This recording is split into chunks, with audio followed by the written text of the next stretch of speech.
Let's talk about energy in this video, one of my favorite topics. Before we get started, first we need to talk about what energy is. And we're going to go with the classic physics definition, which is the ability to do work.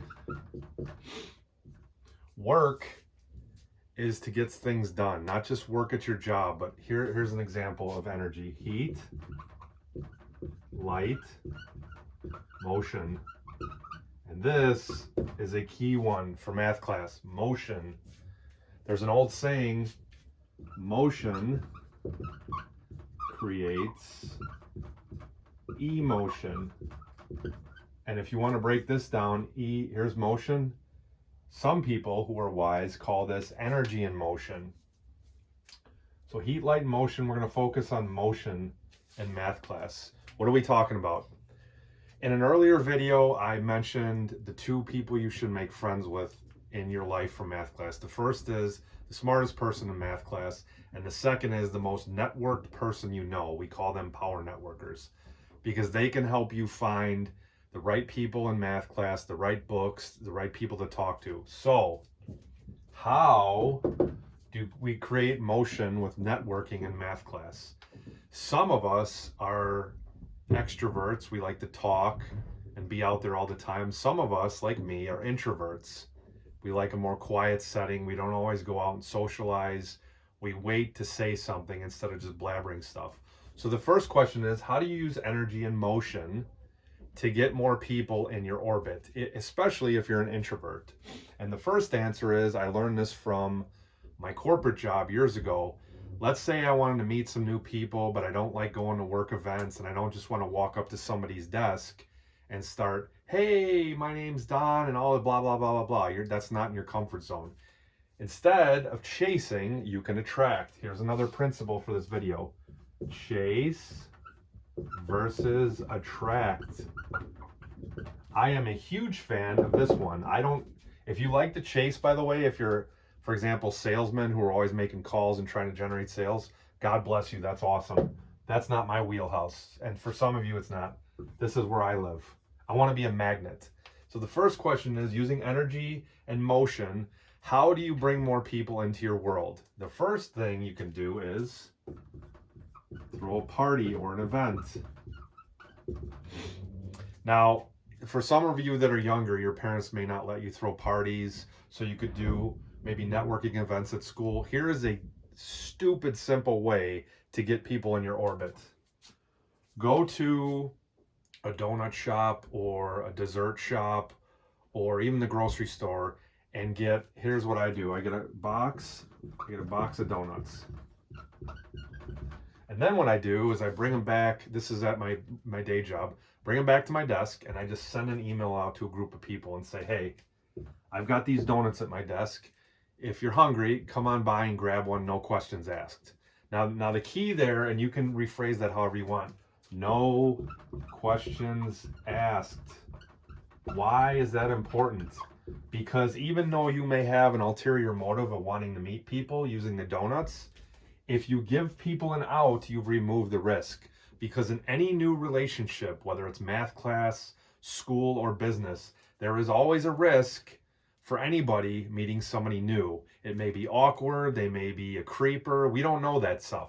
But if you're simply offering donuts with no questions asked, you've removed the risk. That's another key principle. Remove risk in relationships. When you come into relationships with something, when you bring something to the table, like donuts or no expectations, you will automatically bring more people into your orbit.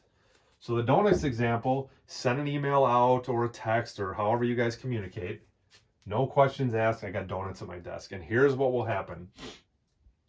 You will get X number of people to automatically come to your desk. Some may just grab the donut, say hi, and leave. But the key is that is not the end of the relationship, because the last thing they remember about you is you gave them something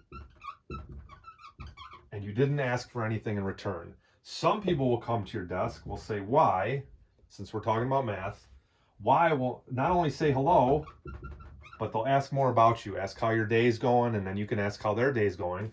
And that is how relationships are built. The other thing is, some people who are not on your list may hear about it from one of these two groups. And this is another hidden secret. We'll call them Z. Z hears about the donuts from somebody in X or Y. Z comes over or messages you and says, hey, heard you had donuts at your desk. Is it cool if I grab one? You just expanded your network by a factor of whatever it is, maybe 2, 3, 4, because these people extended your message out to these people. And in real life, you may have never talked to somebody in group Z, but X and Y gave you an indirect invite. So the donuts, this could be desserts, it could be snacks, whatever. Food is a great gatherer of people. And by the way, some of the best networkers, even the shy ones, party or events, because it gets people to come to you. You don't have to chase. And by things being in a group, there's less pressure. One-on-one events sometimes are tough, but if there's donuts and there's a bunch of people in a room, that's easier for people. There's no expectations. So food and events are an easy way to bring people in your orbit, help you network, find the smart people or the network people for math class. And this isn't just for math class. This is to find a job. This is to find new friends, new extracurricular activities, what have you. So relationships are built from direct invites and indirect. And this is a nice segue into the next point of the art of war for math, which is, I'm running out of room here. We're going to talk about direct versus indirect.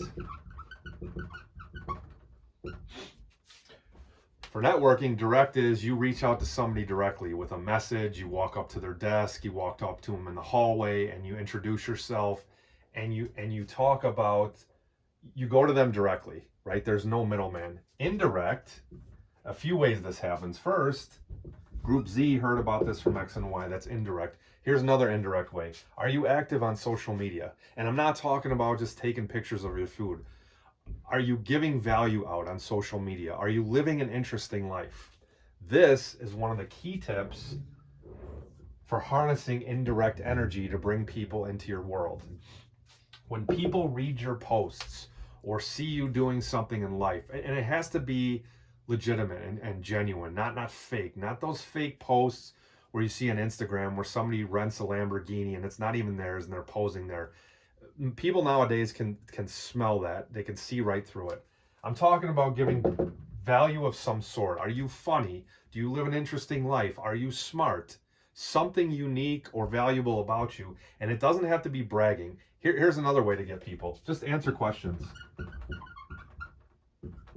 I can directly attribute about 5,000 of my 32,000 LinkedIn followers to this. And guess what? Most of these people that came to me on LinkedIn to follow me, they didn't even start off on LinkedIn. They started off on Quora. That is a great site to help people out. You've demonstrated value and you haven't asked for anything in return. Now these people, a portion of them will come into your world, either LinkedIn, Facebook, TikTok, whatever. They will come and follow you. And when I get the invites on LinkedIn, I'm not chasing, by the way, I am attracting. Magnetic attraction. They find me on Quora and then they want to see what else I got. Hey, saw you on Quora. I want to see what else you're doing on LinkedIn or your math site or whatever. So bringing value is a powerful form of energy transfer. So when we want to talk about energy transfer, everybody has, and some people call it a vibe, right? There's a vibe about somebody. And you can spot the vibe about a lot of people before they ever open their mouth. A nice way to hack this before somebody even sees you in person is social media. Or reputation. Reputation is a huge one. If you help somebody in X or in Y, some of them may brag about you. And then you're going to get a group Z who never heard of you before, or they did, but they never thought about interacting with you. Now, Z is sold not by you selling them, by their friends selling them. And what do you think is more valuable for networking in math class? Do you think you going up and telling somebody how great they are or how you are is going to work, or when their friends and colleagues do your bragging for you. So this is another powerful form of energy transfer. If people start doing your bragging for you, or they chase you from other sites without you reaching out to them, that's when you know you're doing this right. And you don't even have to try that hard. Donuts is a simple, universal example, and this works anywhere, and it doesn't have to be donuts. Here's some food.